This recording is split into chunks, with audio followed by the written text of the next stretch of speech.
Welcome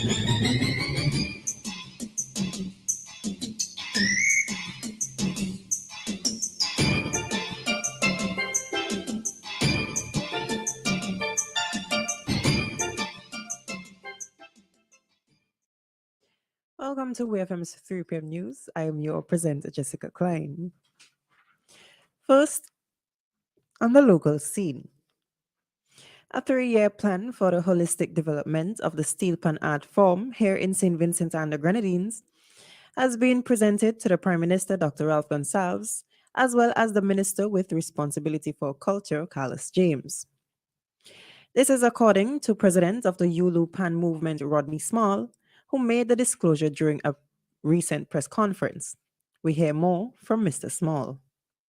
We have put together our 3-year plan and presented it to the Honorable Prime Minister and Minister of Culture, which is geared towards the holistic development of the art form, and we are getting ready to deliver these plans. I, as the President and a cultural practitioner, will continue to make the call for the steel pan instrument to be the main instrument in our school music program. It is our Caribbean identity.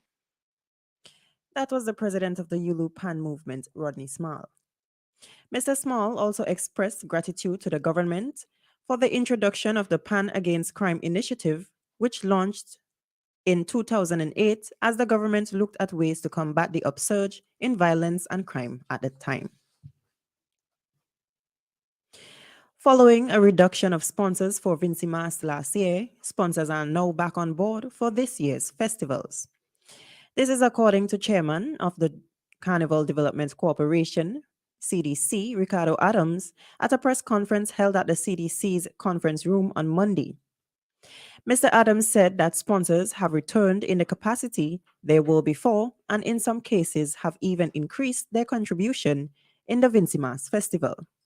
We hear more from the CDC's chairman. As I said, we had some reductions in our sponsorship levels last year.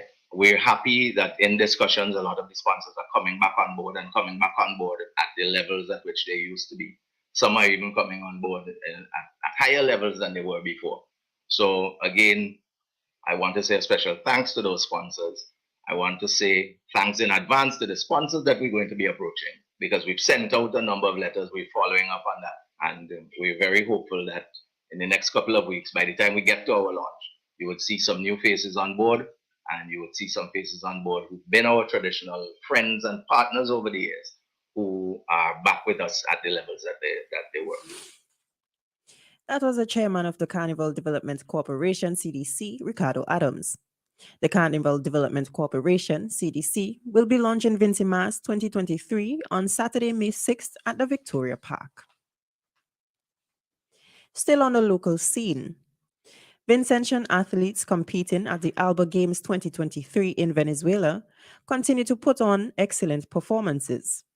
Veryl Sam took the high jump with a leap of a 2-meter to win SVG's first gold medal.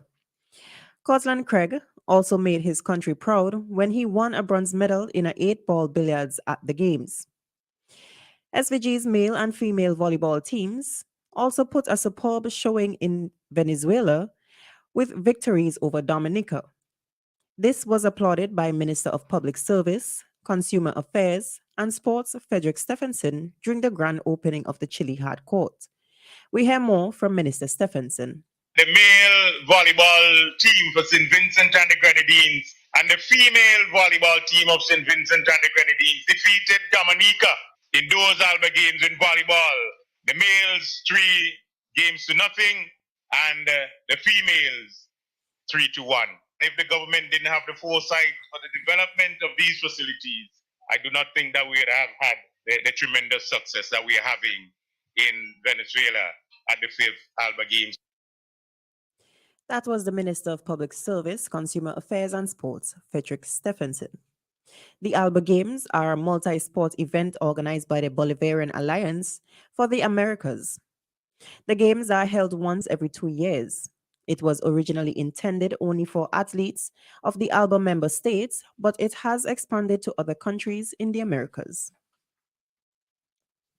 On the regional scene, the Ministry of Education's decision to conduct a national diagnostic assessment of some secondary school students has received full support From the Barbados Association of Principals of Public Secondary Schools, BAPSS, and the Barbados Union of Teachers, BUT. However, according to Barbados Today, the BUT says it is concerned that it was not consulted on the plans to roll out the test. President of the BUT, Rudy Lavelle, said the BUT supports any initiative to evaluate the learning levels of students in Barbados.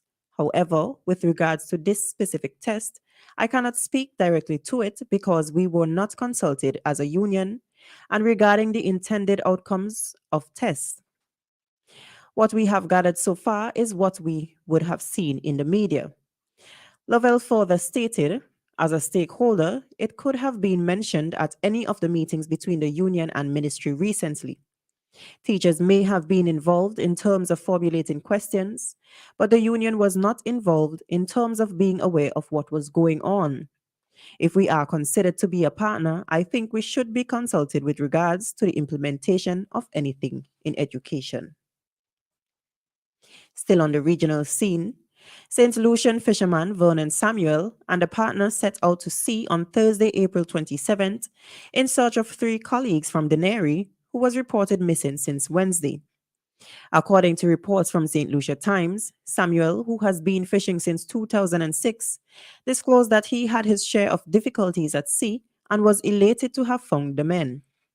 In reference to Samuel, the men had encountered engine problems where the battery died, but luckily they had all necessary safety gear, including mobile telephones, GPS, and a compass. It is disclosed that the distressed family members raised the alarm at about 9 p.m. on Wednesday when the 3 men hadn't returned from their fishing expedition. Samuel and his partner set out on his rescue mission at about 3 a.m. on rough seas aboard his pirogue, Truth is Truth, and found the men just sailing aboard their vessel about 40 miles off St. Lucia. And finally, on the international scene, police in Vietnam have arrested 65 people for smuggling 50 kilograms of drugs, some which were hidden in toothpaste tubes.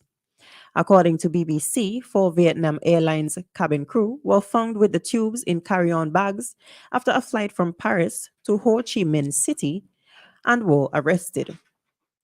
They said they were hired to transport 60 kilograms of toothpaste but didn't know it was ecstasy, ketamine, and cocaine. Despite having some of the harshest drug laws in the world, Vietnam is a major drug trafficking hub. About half of the 327 toothpaste tubes the flight attendants were transporting contained drugs. Investigators said the women were unaware of their contents and are currently out on bail. Police said this week that 65 suspects had been arrested after they uncovered another 6 shipments of narcotics being smuggled into Vietnam via the same route.